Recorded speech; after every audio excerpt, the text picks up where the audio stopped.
Brandon Brown up front. Steve Allen, president of CGS Machine and Tool Incorporated, is here with us. He's going to give you all kind of a brief overview of what his company does, the machining work that they do, how that ties in with our college program. And then, as I said, after he's finished, we'll be loading up and going to their facility to see some of their people in operation, some of the equipment they have, and so forth. Real quickly, the bags that I'm passing around, Phil Hamming was gracious enough to get those from Haas.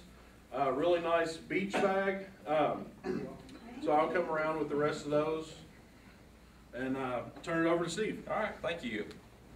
First of all, one question. How much is a millimeter? This much? Well, translate that into thousands. How much? 40. Close enough. Good deal. Good deal.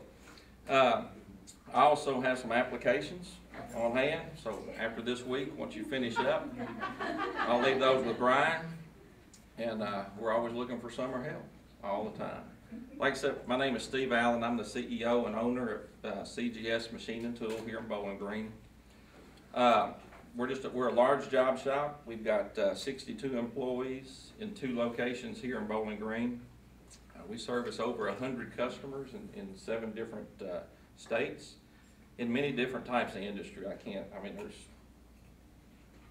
60 or 70 different types of industry, but some of those are automotive, agricultural, die-cast, steel and aluminum, the pet food industry.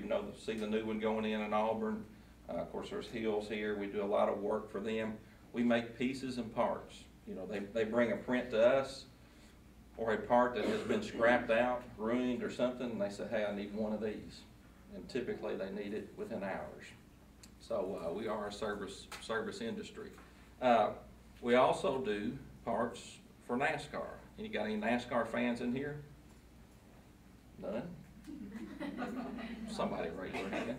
Well, anyway, we do through Holly Carburetor.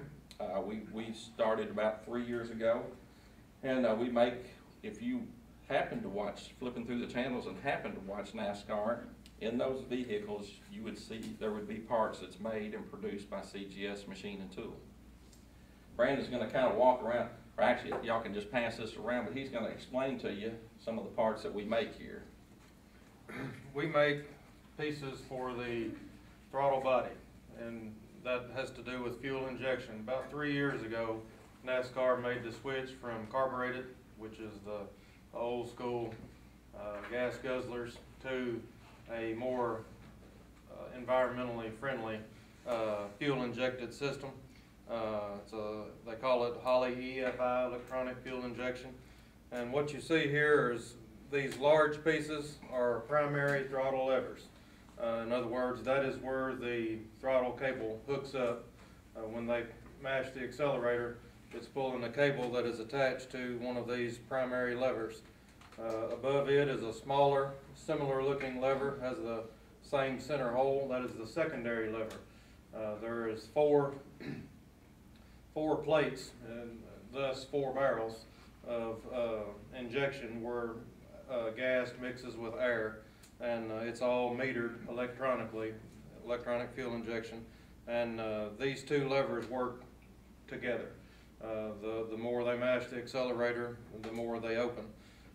We've got a couple of thrust spacers or washers that bolt on the side, and that is for a nice, even, smooth movement. They are made out of a different material. They are gold. You'll see them when we pass this around. That is oil-filled bronze material. Oil will leak out of it with it sitting on the table. You can rub your fingers on it and it will leave an oily film on your fingers. So that's for lubrication, so it will move freely. There's a couple of washers there that work directly with those bronze bushings, and then there's a spacer over here that goes in between some of the linkage there on the throttle levers. But on any given Sunday, there's 43 of these running around the track. So he'll kind of pass that around, just kind of take a look at it. And if you got any questions at the end, we'll address those. First, let me say thank you to Brian and Christina for allowing me to talk with this group today. And thank you, teachers and counselors, for taking an interest in vocational programs in advanced manufacturing that's offered here at CGS. So it's our hope, or my hope, by the conclusion of this week's camp, that you will have the confidence and affirmation that vocational school is a viable path for graduating seniors to consider as a career option, especially those seniors that are undecided about their career path or who have no desire to attend a four-year school. So to start off, let's define a vocational training or school. A technical or vocational school is an educational institution that exists to teach skills related to a specific job. Just like you learned out on the farm, out on the floor today, you were learning about machining procedures. These schools are a more streamlined approach to education, with curricula focusing on developing a particular skill set and knowledge base for a career, rather than receiving a general education. So vocational schools, they typically take a lot less time, typically 2 years. They have smaller class sizes, and the majority of the training is hands-on, which is an ideal environment for many types of learners. Vocational degrees can lead to well-paying jobs in many different fields studied, offered right here at CGS in Bowling Green. So, who might be a candidate for a vocational career? Well, let's just start out. Who can tell me what percentage of graduating seniors attend a four-year school? Just roughly. You got an idea? 30, 40? We did a study in my hometown. I grew up about 100 miles west of here. I was on the Economic Development Commission. We did a study for 3 years. Didn't follow through how many graduated, but each year it was in the 52 to 55% range. So that's pretty close.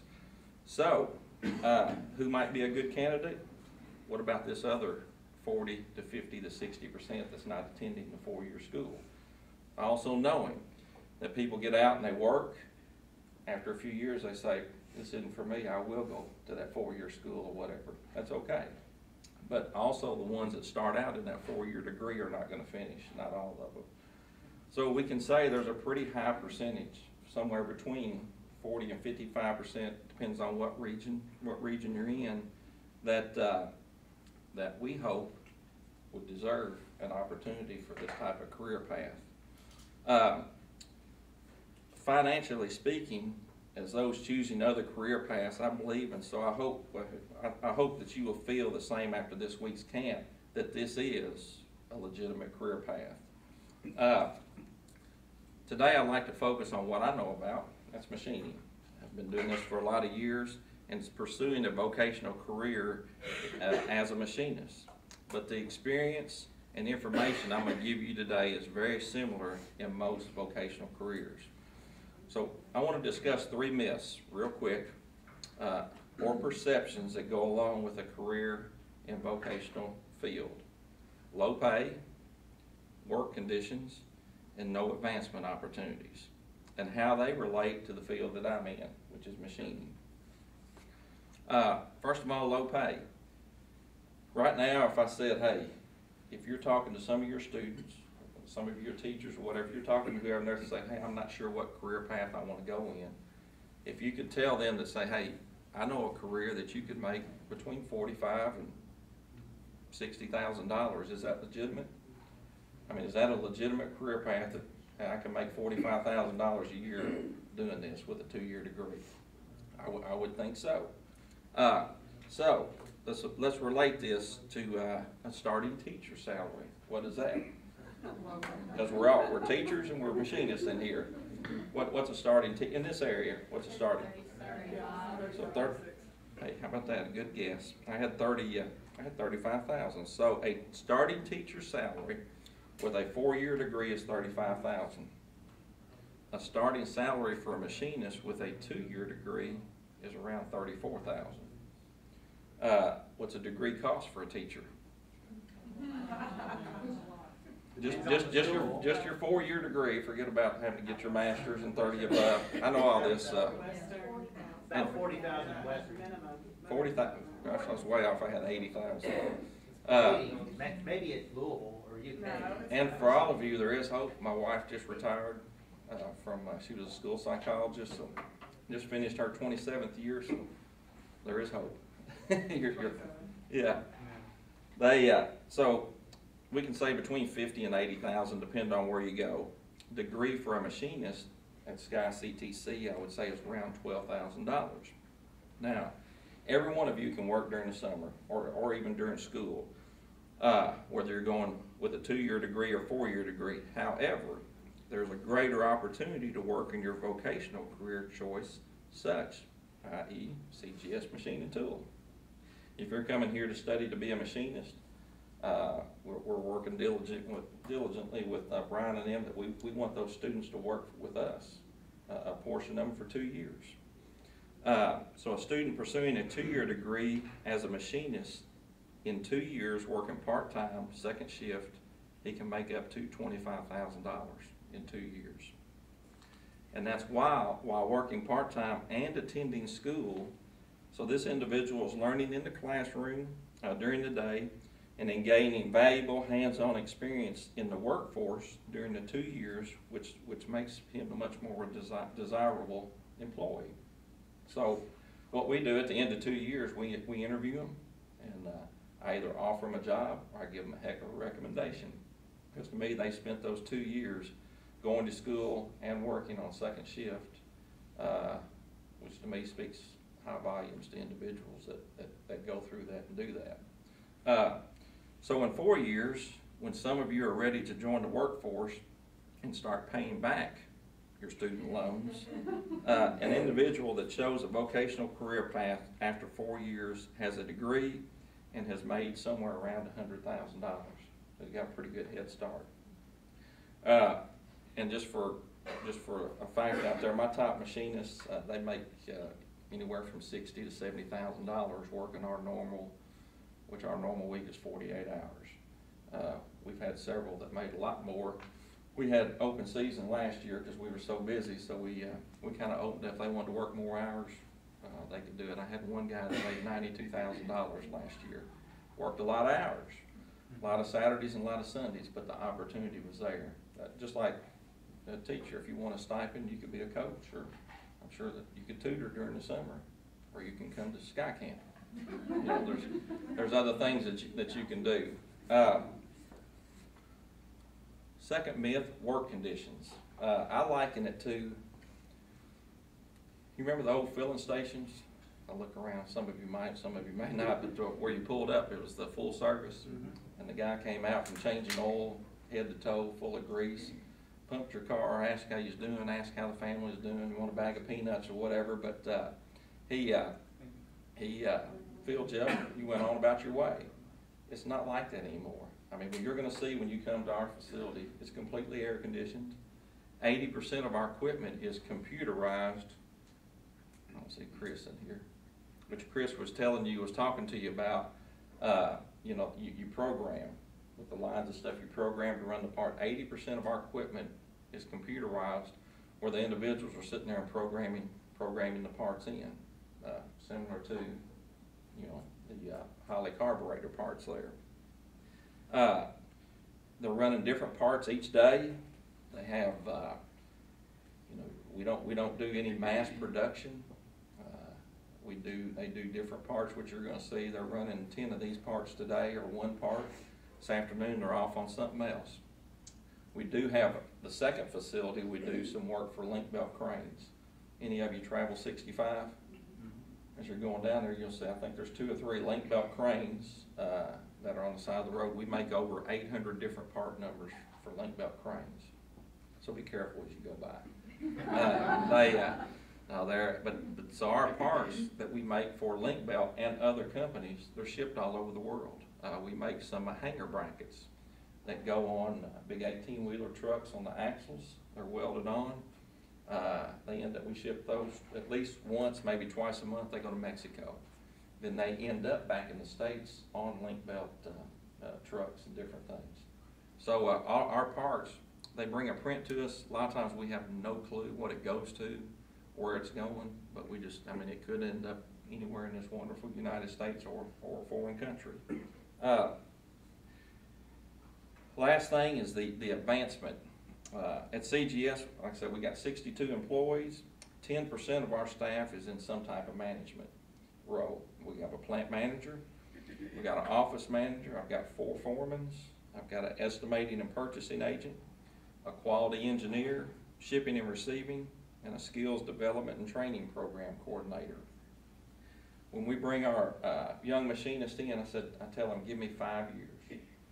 If you'll give me 5 years, I promise you we can teach you this industry. If you have the capabilities, we can teach you this industry. And if they come in at 18, at 23, you can go anywhere in the country and get a decent paying job. I mean, the example I always give them, I said, you can blindfold and throw a dart at a map, and wherever it lands, I guarantee you within a 20-mile radius, you can get a job. I've hired a guy from Lexington. He went to vocational school in E-Town and wanted to get back towards this area. He was working in Lexington. We interviewed him. He started to work today. Just hired a guy that was retired, 70 years old, retired from California, moved here, had a family farm that he inherited or whatever in Russellville, decided, I want to go back to work part-time. He started last week for us. So we don't age discriminate. If you can crank a handle, which I saw 2 over 3 of you that can do that, I believe. If you can crank a handle, and you know what a millimeter is, we want you. All right? But I always tell them, 5 years, and Mr. Greer will tell you, you can gain a lot of knowledge in 5 years, a lot of machining knowledge, especially if you're running different parts every day, which is what we do in a job shop versus a production shop. We're running something different all the time. I've had people that have left me that have gone on, they went back to school to become engineers. I've had people that's left me that's gone on, I've got 3 or 4 that's opened up their own machine shop as business owners. There's a slew of them that have gone on to become tooling engineers at some of these bigger companies and quality engineers. So there is room for advancement, once you gain this knowledge. And it doesn't have to be within our company. We're all about, if you're improving yourself, we're going to back you 100%. If you're going down the road at another shop for a nickel, we get a little disgusted at that every now and then. In conclusion, now it's by no means that I'm encouraging you to offer a 2-year degree to students instead of the traditional 4 years. What I am asking or hoping is that the 40% that we talked about, plus of students who have no intention of attending a 4-year university, at least make them aware that they have other viable options, such as a vocational school opportunity as a career. There's absolutely no way I could cover all the benefits I believe that this field and these other fields that you're going to study or see this week have to offer. So if any of you would like my card, I'd love to come in and talk to your students at any given time, a career day or whatever. So please, after this is over, get my card. Right now, what I want to do is introduce Brandon Brown for a quick second. Brandon's going to come up. Brandon's been with me 15 years, started out as an apprentice machinist and advanced to our top-level machinist, running a CNC vertical mill and a wire EDM, which you're going to see today. And then in 2015, we saw a need for in-house training. So Brandon in 2015 accepted the job as our skills development training program coordinator. And here he is to tell you his story. Thank you. Like I said, I started in August of 1999. We had the shop in Russellville. There's a little bit of history to CGS, 20 years plus.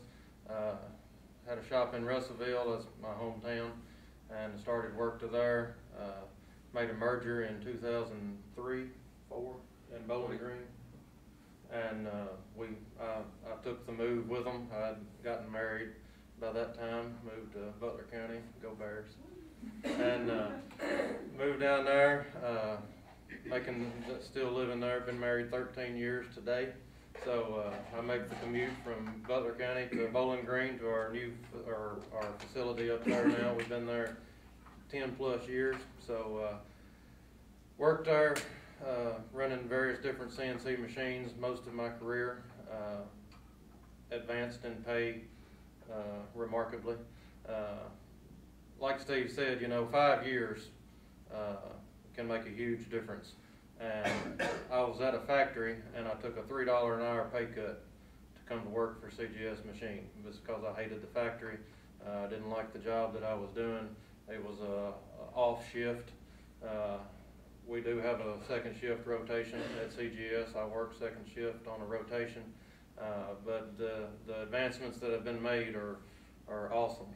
I did take machine tool technology at Russellville in a trade school setting for half a day for a year, but the training that I got there was just basically enough to get me started. Had I had an opportunity as a high school senior to step into a school like this, it would have been something, it's something that I didn't even realize really. I was a small town boy, country boy, and didn't know the opportunities that I've had. Had I had a teacher or counselor say, hey, check this community and technical college out. They offer degrees. Had something like this happen, and Steve Allen made a trip to our school, or somebody said, hey, this is a guy that you might want to go look at his stuff. Go talk to him. Having the potential to get to come to a school like this and pursue this career, it would have totally changed my career. I pretty much learned by doing it. I learned on the job. I was not prepared as I could have been, and I don't have that certificate. I do have a certificate. I don't have that degree. I've got a certificate that says that I've got so many hours of training. I know it's a piece of paper, but it could be an important piece of paper when you throw that dart and you can go anywhere in the country. And that's something that they're going to look at. He talked about Stuart, started work with us today. In his resume, he's got that certificate, got that degree. And it's something that, people are going to look at. So had I had the opportunity, I think it could have changed,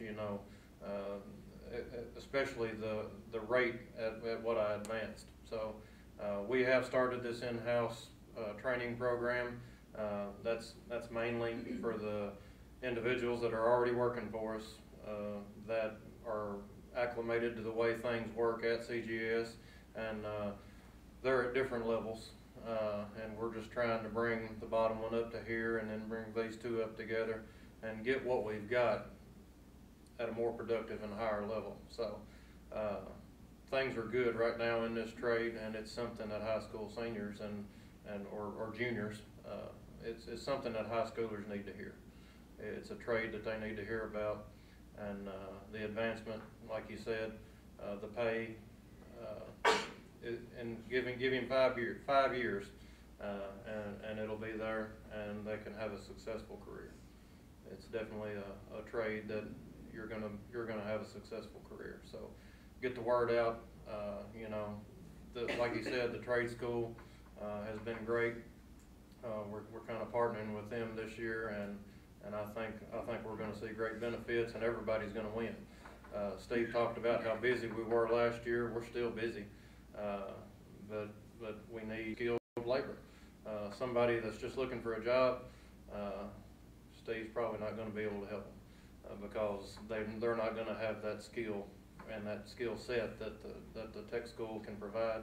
So, like I said, bottom line is, if I'd have had that opportunity, it would have been, it could have changed the level at which I progressed, and it could have changed my career. So, get the word out and get these high schoolers involved, and in the long run, it's going to help them. It's going to help Steve. It's going to help business owners.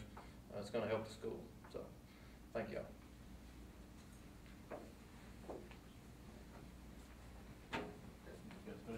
Yeah.